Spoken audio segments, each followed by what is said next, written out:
Everything you were taught about human history is a calculated lie. From the moment you entered a classroom, you were fed a sanitized version of our past, a story of slow, primitive evolution. They told you Atlantis was a myth, a bedtime story for children, a mere allegory dreamt up by a Greek philosopher. Then they told you if it ever existed, it was swallowed by the dark abyss of the Atlantic Ocean. They lied. Right now, at this very second, the most powerful military and scientific satellites on Earth are not focused on our cities, but on a single silent point in the heart of the Sahara Desert. A place so perfect, so ancient, and so massive that it defies every geological law known to man. It is the Richat Structure, better known as the Eye of the Sahara. 2,300 years ago, Plato described the capital of Atlantis with terrifying mathematical precision. He spoke of the concentric rings of water and land, the exact measurements, and the rare red, black, and white stones used in its construction. Today, those measurements match the Sahara perfectly. Not by 90%, not by 95%, but with a precision that should be impossible. But the question isn't just where it is. The question is, who really built it? Because when you look at the eye, you aren't looking at a natural formation. You are looking at a cosmic blueprint etched into the skin of the earth.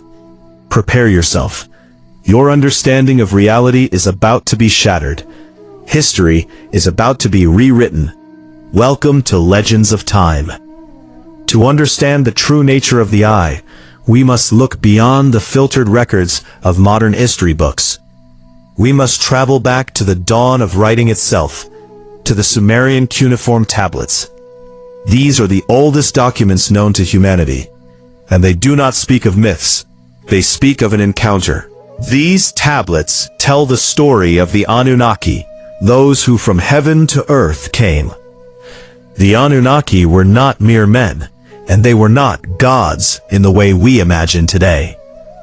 They were a civilization of unimaginable power, capable of crossing the vast, silent sea of stars.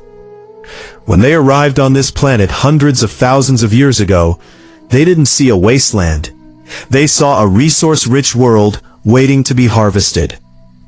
They didn't need to dig in the dirt like primitive slaves. They possessed a technology that could manipulate matter and energy. Imagine the Sahara 12,000 to 15,000 years ago. Wipe away the image of the dry, punishing heat you see today. Back then, it was a lush, green empire, a sprawling paradise fed by massive roaring rivers and deep blue tropical lakes. This was the Green Sahara period, a time when the world was vibrant and full of life. The Anunnaki had a specific need: gold. Not for jewelry, but for survival. They needed monoatomic gold to stabilize the failing atmosphere of their homeworld. The region surrounding the Eye of the Sahara is, to this day, one of the most gold-rich areas on the entire planet. Was the Eye actually a massive high-tech refinery? Was it a royal capital designed to house celestial beings? Why does mainstream academia work so hard to hide the fact that these gods lived, breathed, and ruled right here among us? Plato was never a writer of fiction. He was a keeper of the ancient mysteries, a man initiated into the secrets of the Egyptian priests. In his famous dialogues, Timaeus and Critias, he didn't just tell a story, he gave us a map. He spoke of a city composed of 3 concentric rings of water and 2 of land.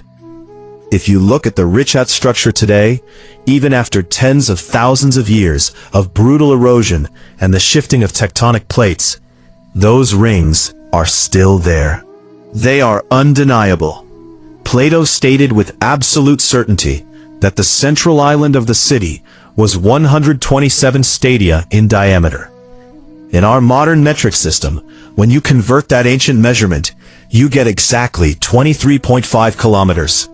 Now, look at the satellite measurements of the Richat Structure's inner ring. It is exactly 23.5 kilometers wide. This is not a close match. This is a digital fingerprint.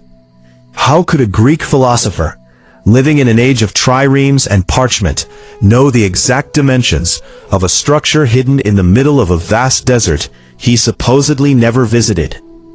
The answer is simple. The information didn't start with him. It came from the ancient priests of Sais in Egypt.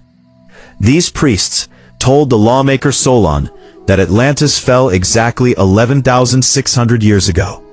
For centuries, historians laughed at this date, calling it an exaggeration. But then, modern science made a chilling discovery. 11,600 years ago is the exact date of the Younger Dryas meltwater pulse, a global cataclysm of fire and ice that sent the sea levels screaming across the continents in a single day and night. The eye of the Sahara wasn't just flooded. It was scoured by a wall of water so powerful it turned a golden kingdom into a graveyard of salt and silt. Deep beneath the scorching sands of Mauritania, something is waiting.